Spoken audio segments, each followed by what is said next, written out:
નમસ્કાર દોસ્તો, વિડીયોમાં ફરી એક વખત તમારું સ્વાગત કરું છું। જે રીતે અત્યારે ચોમાસાની સિઝન જે જામી રહી છે અને અણધાર્યો જે વરસાદ પડી રહ્યો છે, વરસાદને કારણે ઘણી બધી જગ્યાએ ખૂબ પાણીઓ ભરાયા છે, ડેમો છલકાયા છે, ડેમોના દરવાજાઓ ખોલવા પડ્યા છે। ત્યારે આજે હું તમને એક એવી ઘટના બનાવું કે જે ઘટના જોઈને તમારા પણ રૂવાડા બેઠા થઈ જશે દોસ્તો।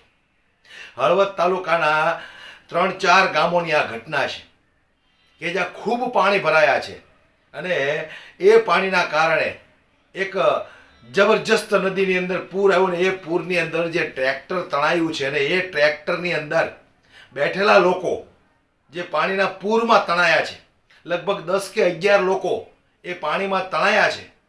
હવે સરકારી તંત્ર એમનું રેસ્ક્યુ કરી રહ્યું છે, પણ સમગ્ર ઘટના હું તમને બતાવું દોસ્તો, તમારા રૂવાડા બેઠા થઈ જશે। એટલે જ તો ખાસ ધ્યાન રાખજો, સાવચેતી રાખજો। જે જગ્યાએ ઊંડાણવાળા વિસ્તાર હોય એ જગ્યાએ જતા પહેલાં થોડો વિચાર કરજો। પરંતુ જે રીતે આ ઘટના સામે આવી છે એ ઘટના ઉપર તમે સૌ પહેલાં એક નજર નાખો દોસ્તો। હળવદ તાલુકાના જુદા જુદા 3 ગ્રામ્ય વિસ્તારોમાં ગઈકાલે સાતમના દિવસે જે મિત્રો વરસાદ વરસ્યો ને વરસાદના કારણે નદી નાળાઓ છે એમાં પૂર આવ્યું, ભયંકર પાણીનો પ્રવાહ આવ્યો। એના કારણે ઢવાણા ગામે ટ્રેક્ટર તણાયું, સાથે જે બુટોડા છે તો ત્યાં આગળ એક માલધારી તણાઈ ગયો। ઘણાત પાસેની નદીમાં એક મહિલા તણાઈ ગઈ હતી। હાલ અત્યારે માહિતી મળી રહી છે કે મહિલાનો મૃતદેહ છે નદીમાંથી જ મળી આવ્યો છે। આ ધર્મિષ્ઠાબેન પટેલ કે જે હળવદની મહર્ષિ ટાઉનશીપ વિસ્તારમાં રહે છે, એ ધર્મિષ્ઠાબેનનો જે મૃતદેહ જે છે તે અત્યારે મળી આવ્યો છે। તેની સાથે મિત્રો ઢવાણાની વાત અત્યારે મિત્રો આપણે કરીએ તો ઢવાણા ગામે જે ટ્રેક્ટર પાણીમાં તણાઈ ગયું આ તમે જોઈ રહ્યા છો સામે જે આ એમની નદી છે આ રહી, અને આ નદી ઉપર પાણીનો જે પ્રવાહ છે મિત્રો એ રાત્રિના સમયે ભયંકર હતો, પૂર જેવી સ્થિતિ હતી આ નદીમાં। અને એવા સમયે ટ્રેક્ટર જ્યારે પસાર થયું અને ટ્રેક્ટર આખું તણાયું, લારું જે છે તમે અહીં જોઈ રહ્યા છો કે સામે લારું છે, ટ્રેક્ટર જે છે આ બાજુ પડ્યું છે એ પણ મિત્રો તમે જોઈ રહ્યા છો। અને તંત્ર પાસેથી અત્યારે જે મિત્રો આપણને માહિતી મળી રહી છે એમનું કહેવાનું થાય છે કે તપાસના અંતે 17 લોકો જે હતા એટલી અત્યારે કહી રહ્યા છે કે માહિતી મળી રહી છે। આપણને ગામ લોકો કહેતા હતા કે ભાઈ 20 લોકો છે, કેટલાક 25 કહેતા હતા, પરંતુ તંત્રની જે કંઈ તપાસ ને એમના અંતે એમને જે અત્યારે આંકડો આપ્યો છે એમનું કહેવાનું એ થાય છે કે ભાઈ 17 લોકો ટ્રેક્ટરમાં સવાર હતા, એમાં 9 બચી ગયા છે, 9ને બચાવી લેવાયા છે। 8 લોકો હજી પણ લાપતા છે, એમાં 4 મહિલા અને 4 પુરુષ કે જેનો હજુ સુધી કોઈ જ પણ પ્રકારનો પતો મળ્યો નથી। NDRF SDRFની ટીમ જે છે એ પણ રાત્રિથી અહીં આવી ગઈ છે, પરંતુ તે પણ હજી ગોતી શક્યા, શોધખોળ કરી શક્યા નથી। તેની સાથે મિત્રો થોડી મહત્વની વાત આપણે એ પણ એક કરવી છે। આ આપણા તાલુકા માટે દુઃખદ ઘટના કહેવાય, મોટી ઘટના કહેવાય। જિલ્લા પોલીસ વડા હોય કે પછી કલેક્ટર હોય કે પછી જિલ્લા વિકાસ અધિકારી હોય કે પછી કોઈ આગેવાનો હોય, રાત્રિના સમયે આવ્યા હતા, ઘટના બની એનો 12 કલાક સમય થઈ ગયો છે અને તંત્ર એવા દાવા કરી રહ્યું છે કે ભાઈ અમે 9 લોકોને બચાયા છે, પરંતુ આખી ઘટના અમારી નજરની સામે અમે જોયેલી છે। આપણે કોઈની ઉપર આક્ષેપ નથી કરતા, પરંતુ જે કંઈ 9 લોકો આ કહી રહ્યા છે કે 9 લોકોને બચાયા, તો એમને બચાયા છે 2 લોકોને, બાકીના જે છે કોઈ બાવરાને પકડી લીધા હતા અને એમની હાથે હાથે નીકળી ગયા છે। 2 લોકો જે હતા એને આ તંત્રએ બચાયા છે ને એ પણ પાણી ઓસરું ગામના જે લોકો છે, ગામના લોકો JCB લઈને ગયા, ત્યાર પછી ગામના લોકો સાથે હતા, સ્થાનિક તરવૈયાઓ જે છે એ તરવૈયાઓ હતા, મોરબીથી આવેલી તરવૈયાની ટીમ હતી, હળવદથી આવેલી તરવૈયાની ટીમ હતી। એટલે જે કંઈ લોકોને બચાયા છે મિત્રો એ ગામ લોકોએ જે છે એ ગામ લોકોના સહકારથી બચ્યા છે। બાકી આ જે તંત્ર મોટી મોટી ડંફાસો મારતા હોય, નેતાઓ મારતા હોય મિત્રો કે અમે આમ કામગીરી કરી છે ને અમે તેમ કામગીરી કરી છે, એમની કામગીરી શું છે એ અમારી નજરની સામે જોયું છે। સાંસદ આપણા છે ને તો હજી અહીંયા ડોકાયા પણ નથી। સાંસદ આ જે વિસ્તાર છે ને આ વિસ્તારના અત્યારે જિલ્લા પંચાયતના ચાલુ સદસ્ય છે, પહેલાં ચાલુ સદસ્ય હતા અને પછી સાંસદ બન્યા છે। અત્યારે એમનું સદસ્ય પદ હાલ પણ અત્યારે ચાલુ છે। ધાંગધ્રાનો લોકમેળો હતો, સાતમ ગઈકાલે ગઈ, અહીંયા સાંજે સાંસદને ત્યાં આગળ હાજરી આપવાનો સમય હતો, પરંતુ આ એનો જ મત વિસ્તાર છે, અહીંયા આગળ એ ડોકાયા નથી। ધારાસભ્ય પ્રકાશભાઈ હતા, જિલ્લા ભાજપના પ્રમુખ રણછોડભાઈ હતા, તાલુકા પંચાયતના પ્રમુખ પ્રવીણભાઈ હતા, તાલુકા ભાજપ પ્રમુખ જે છે મનસુખભાઈ ગોરિયા તો એ પણ હતા, કોંગ્રેસના પ્રમુખ ડૉક્ટર રાણા સાહેબ હતા, તેની સાથે મહિપાલસિંહ રાણા વિપક્ષ નેતા એ અહીંના છે એ પણ અહીંયા આગળ હતા। એટલે આ બધા આગેવાનો આવ્યા હતા અને આપણે સ્વાભાવિક એક વાત છે કે ઉચ્ચ અધિકારીઓ આવે કે આગેવાનો આવે તો એ કોઈ નદીમાં પડવાના નથી, એ કોઈ ઓંકડામાં પડવાના નથી, પરંતુ લોકોને એક એવી આશા હોય છે કોઈ રાજકીય આગેવાનો આવે કે ઉચ્ચ અધિકારીઓ કોઈ આવે તો તંત્રનું ધ્યાન દોરે, ટીમોને જરૂરિયાત હોય તો એ ટીમોને બોલાવે અને જે લોકો લાપતા બન્યા છે તો એની શોધખોળ થઈ શકે. પરંતુ 8 લોકો લાપતા છે, હજી સુધી એનો કોઈ પણ પ્રકારનો મિત્રો પતો મળ્યો નથી.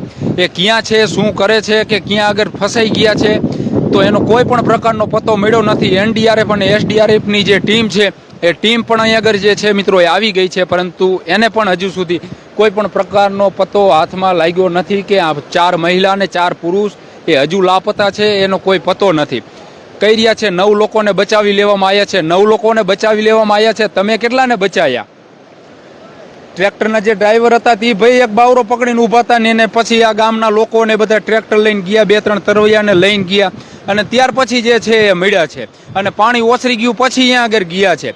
બાકી પાણીનો પ્રવાહ ચાલુ હતો ત્યારે બધાય સામા કાંઠે અમારી નજરની સામે અમે જોયું હતું, બધાય ત્યાં આગળ ઊભા હતા, બધાને બાયટું દેતા હતા મીડિયાવાળાને. આ એ જ હતું મિત્રો. બાકી કોઈ પાણીમાં ત્યારે ઉતરું નહોતું. રાત્રે 8 વાગ્યા પછી જે છે એસડીઆરએફની ટીમને આવીને લાઇટોને કર્યું ને બધા અધિકારીઓની પહોંચ્યા ને તો ખરેખર મિત્રો પરિસ્થિતિ આવી છે.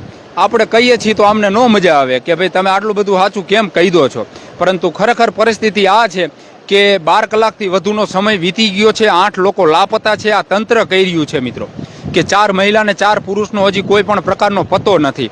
તો પછી એની જે કંઈ શોધખોળ છે મિત્રો, એનડીઆરએફ એસડીઆરએફની ટીમ આવી છે. 12 કલાકથી વધુનો સમય છે, પરંતુ એ કોઈ મળ્યા નથી. બુટોડા પાસે જે એક માલધારી યુવાન જે તણાયો હતો એનો પણ 12 કલાકથી વધુનો સમય થઈ ગયો છે, એનો પણ કોઈ પ્રકારનો પતો નથી. ગામના સરપંચ, ગામના લોકો હમણાં ફોન કરતા કે અહીંયા કોઈ ગોતવા માટે જ નથી આવ્યું. અત્યારે ત્યાં તરવૈયાના ટીમની જે છે એ ગોતવા માટે ગઈ છે. કહી રહ્યા છે કે ઘણા પાસે મહિલા તણાઈ ગઈ હતી તેનો મૃતદેહ ગોતી લીધો છે. કોઈ નથી ગોઈતો, એ મહિલાનો મૃતદેહ મળી આવ્યો છે. ગામના લોકોના ધ્યાને આવ્યું છે મિત્રો.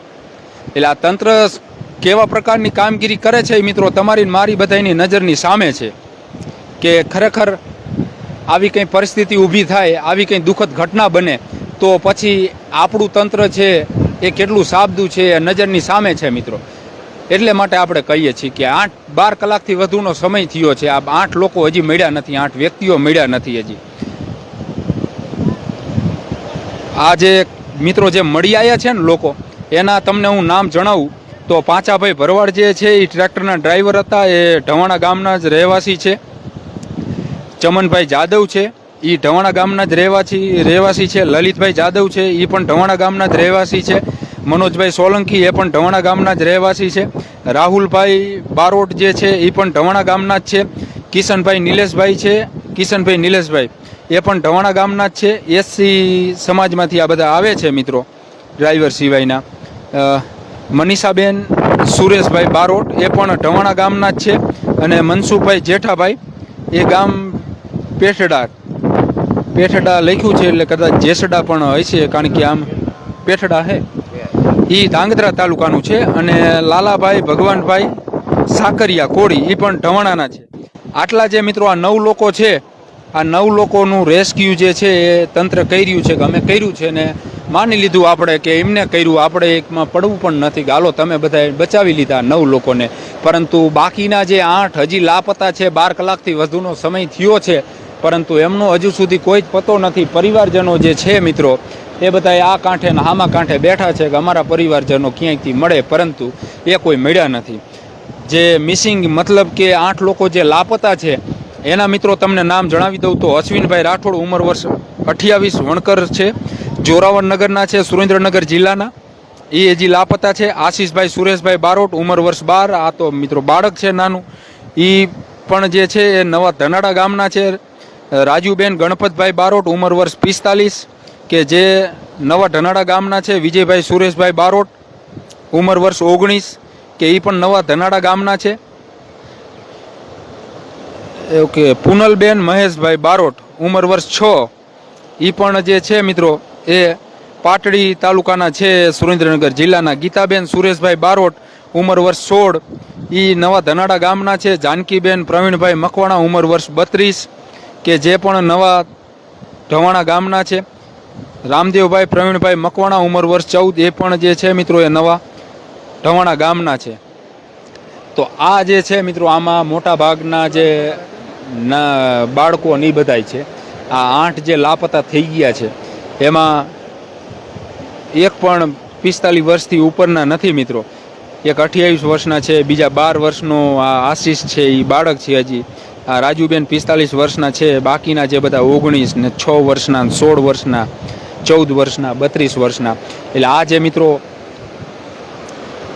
8 લોકો જે લાપતા છે, આ 8 લોકો, તો એ 8 લોકોનો હજુ સુધી કોઈ પણ પ્રકારનો કંઈ પતો મળ્યો